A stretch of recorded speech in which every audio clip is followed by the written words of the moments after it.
Hello everyone, Johnny Yates here, composer for Team Film. Welcome to episode 4, and thank you for everyone who's been staying on board and watching these. I really appreciate it.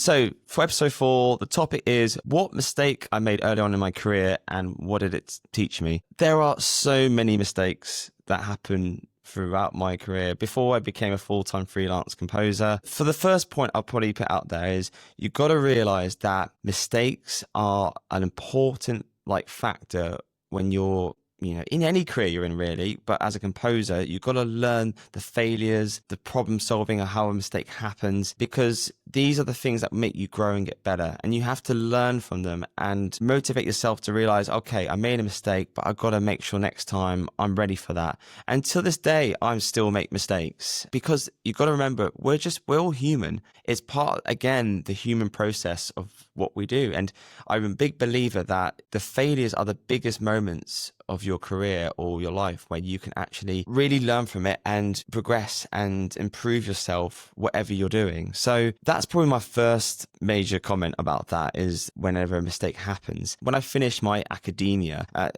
Surrey University, it was a bit of what do I do now? And I moved to London at that point. And I was like, right, I need to go in and actually learn how the industry works. And I want to be part of it. I want to, at that point, write music or whatever it was. And, potentially compose for TV and film. But something that I wasn't taught was networking. And when I went to London, I tried to get myself out there, go to some events, meet people, and nothing was working. Nothing was happening. I wasn't getting any opportunity. And I was thinking, why is this? This is something, again, I think the education system misses out on, especially in music, is no one teaches you how to network. There is a way to it. And I found that for years now. I've really now improved my skills of networking. And what I was doing wrong was I was showing in the room a bit of neediness, a bit of desperacy. People in the room I was meeting, I was just asking oh, can I work for you? Or I love what you do, but do you need an assistant? It was just all these straight to the point, what I wanted from you. And what you got to realize out there, it's not about that. And people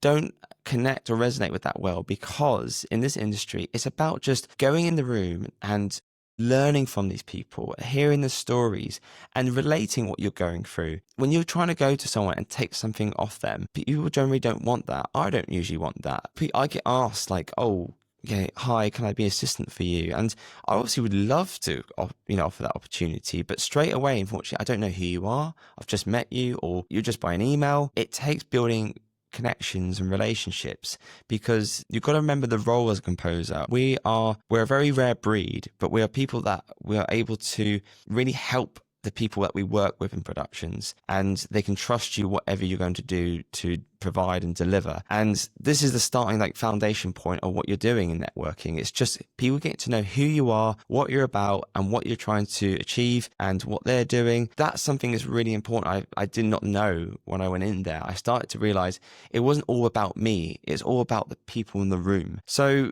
to take a real tip again about this story is, whoever's out there who is trying to look for opportunity or want to start obviously getting projects, it's not obviously applying an application that's something online. It doesn't work like that, as many may know. It's about trying to go to events and just going in the room and absorbing knowledge, talking to people and just hearing what they're doing. People are passionate in that room. If it's, say, a bunch of directors or agencies or whatever they're doing, just ask, or even seen what they've done, ask, I love what you did, by the way. Can you tell me how that worked? Tell me the processes, what you're going through.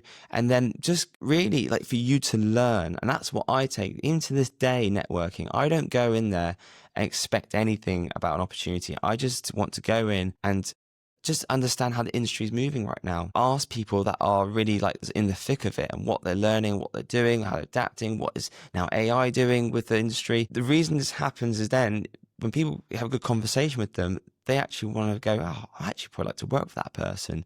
And that's where it all comes down to. So whoever's out there, a main tip again to say for you guys is, if let's say you're an introvert and you're finding it difficult obviously to go into these events, just remember it's obviously it's nerve-wracking for anyone. That's a hard thing just to get into the room, but just remember there's things you can do, take a friend with you, make you feel a bit more comfortable in the room, and then they can probably help you talk to other people. If you just can't do it, then that's fine, but then try and think of ways of just going to workshops online or Zoom open calls, or anyone that you can do it online if you feel better. That's a way, obviously, you can do it.